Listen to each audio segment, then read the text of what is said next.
chicos y chicas, bienvenidos nuevamente a una sesión con la licenciada Selene Edalina Barrojaca para lo que es la asignatura de Problemas Políticos, Económicos y Sociales de México.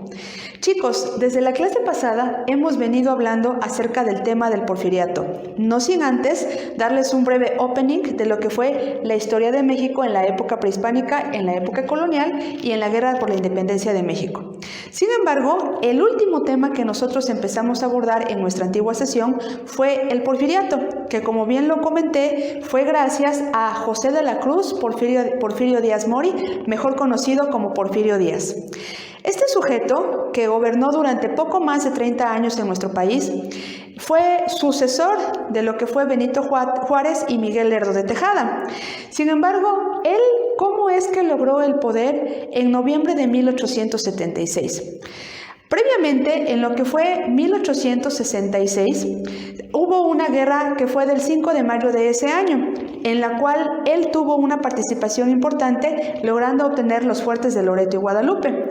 Y gracias a esa participación es que este sujeto se hace bastante popular en toda la República Mexicana y es que logra contender para ganar la presidencia. Pero era un coronel con alto mando.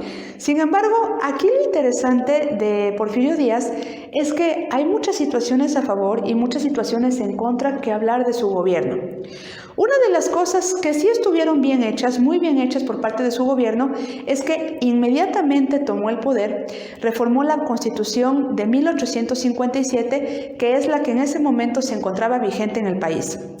Esta Constitución de 1857, en el artículo 10 de aquel entonces, decía que la única religión que iba a tener México en ese momento iba a ser la religión católica.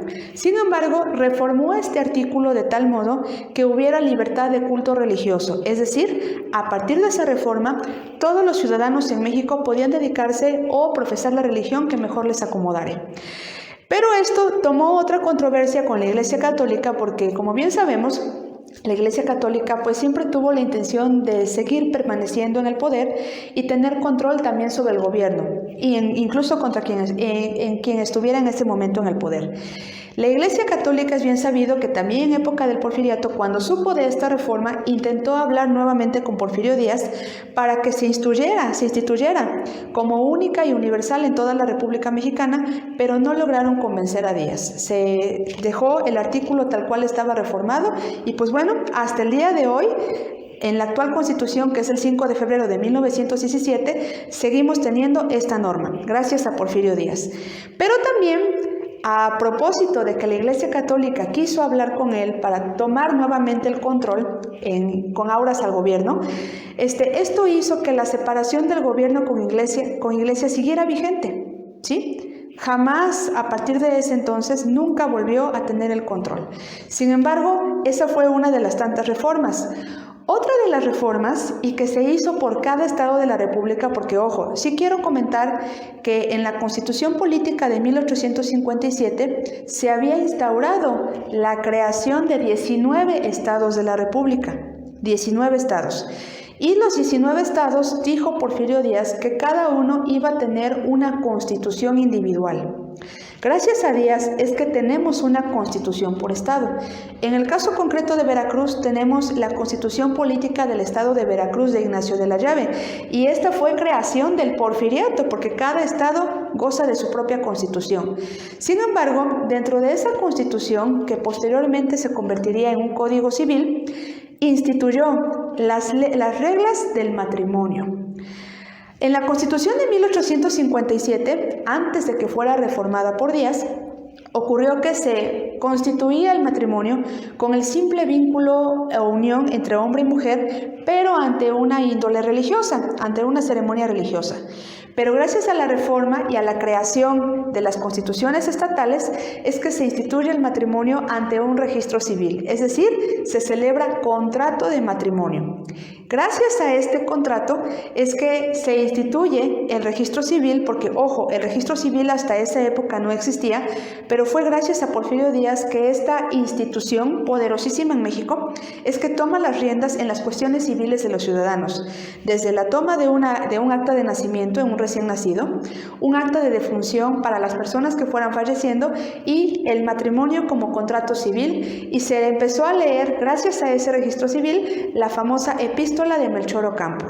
Sin embargo, esa no fue la única o las únicas reformas que existieron en la época del Porfiriato. Una situación interesante en materia política es que quien estuviera a favor de las ideologías de Porfirio Díaz, inmediato podía pertenecer a la clase burócrata, a la clase asalariada del gobierno.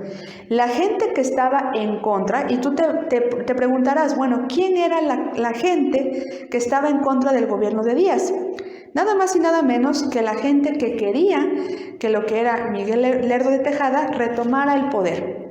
En aquel entonces, lo que fue el general Díaz es que reforzó el ejército de tal modo que Miguel Lerdo de Tejada no volviera a tener el control del poder, porque era bien sabido que tenía intenciones de volver a reelegirse para una segunda contienda electoral, cosa que no logró porque el ejército de Díaz estaba súper reforzado, y acuérdense que él no permitió una reelección solamente de su persona. Sin embargo, esta situación operó gracias a que se ganó también la simpatía de la clase política. Las personas que estuvieran a favor de la ideología de Miguel Lerdo de Tejada simplemente morían fusilados en paredones, pero la clase política y acomodada que estuviera a favor de las ideologías de Díaz tenían un alto cargo conforme mejor apoyaras sus ideas. Una de estas situaciones fue que podía llegar, por el simple hecho de ser amigo de Díaz, podía llegar a aspirar a un senado, podías aspirar a una diputación, que en aquel entonces ya empezaban a operar en México, y pues bueno, los que no eran tan amigos, pero sí eran simpatizantes de Díaz, tenían a su disposición las haciendas que quisieran para poderlas adquirir y comprar al momento que quisieran.